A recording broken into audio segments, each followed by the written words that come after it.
Thanks for clicking in.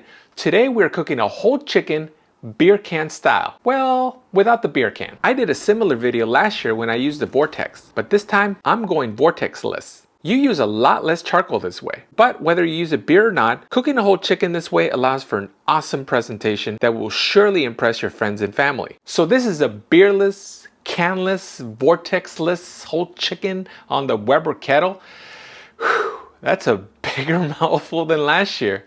Let's get started. I have this whole chicken here that I cleaned up. I removed all the giblets and excess fat from the chicken, and I patted it dry with paper towels. The first thing you'll want to do is season inside the cavity before setting it on top of the can or the stand. If you're wondering what seasoning I'm using, let me show you how I made it.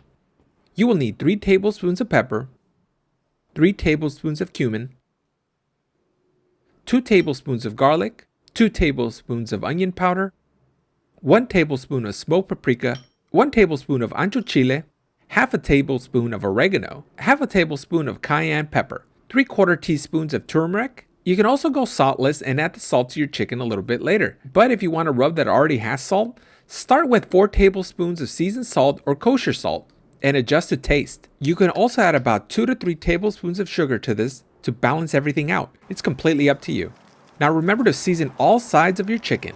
When seasoned, place it on the beer can or use a stand like I did. As mentioned earlier, I'm not using a beer for this stand. If you want to know why I don't use a beer, I'll have a link to an article from AmazingRibs.com that will go through all the details as to why it's not a good idea. But I'll leave it up to you to decide. Let's tuck the wings in the back like so to help protect them a bit. And there we have it. Next, let me show you how to set up my Weber grill. First, fill a Weber chimney to about 3/4 full and light it up. Once ashed over, pour evenly across both of your Weber baskets. Now, if you don't have baskets, then pour an even pile on both sides. Our middle zone will be the indirect side. You could place the chicken directly over the coal grate. However, I'm placing some fire bricks in my setup. Don't have fire bricks? Then you could always use a cast iron pan or aluminum pan. Worst case, you could always use aluminum foil. The reason you want to create a lower level this way is because if you were to set up your chicken on top of the grate, the lid won't close properly, or the top of your chicken would hit the top of the lid. There's just not enough clearance in there. You could go grateless, but I'm going to be using the gourmet grill grate with the centerpiece removed so I can roast some vegetables a little bit later. Let's place in our chicken. If you're using beer or any sort of liquid, be sure to properly secure the legs so it doesn't tip over. Next, let's inspect our chicken and look for any loose areas of seasoning due to all of our handling. Throw some seasoning on to cover these areas. The 2 baskets in front and in the back should be enough heat, but we'll need to refill in about 45 minutes. Our target temperature is between 325 and 350.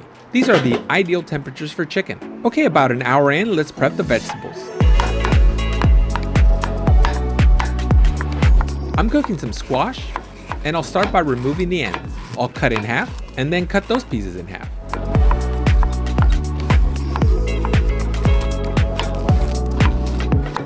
Let's add them to a pan and put some olive oil and season lightly. I'm using the same seasoning I use on the chicken. Okay, let's check on our chicken. We're about an hour in and it's looking good. Charcoal is running a little bit low, so let's fill both sides with a small chimney, and if you don't have one, use half of a chimney of the large one.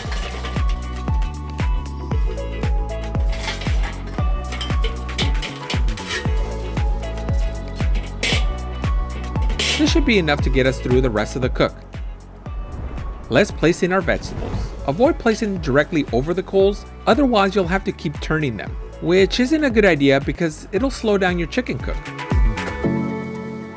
It's been about 2 hours total cooking time. Let's check our chicken. Our vegetables and chicken look great. Let's do a quick temp check. Be sure to check the thick part of the thigh as well, but be careful not to touch the bone since it will influence temperatures. You'll know the chicken is ready once the breast reaches an internal temperature between 160 and 165 degrees.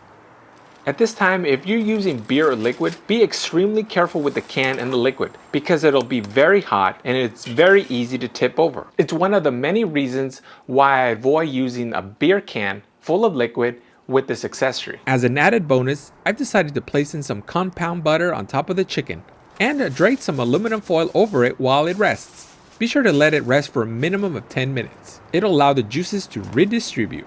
10 minutes later, and there we have it. Delicious, beautiful, awesome looking whole chicken. It's an amazing looking whole chicken. As mentioned earlier, cooking a whole chicken leads to a beautiful presentation that is sure to impress. Let's get a quick slice. All right, let's give it a taste. Little vegetable too. Chicken is perfect, cooked to perfect temperature. Still very moist, very juicy, very flavorful. Give this a 10 out of 10. Are you looking for an awesome way to use this chicken?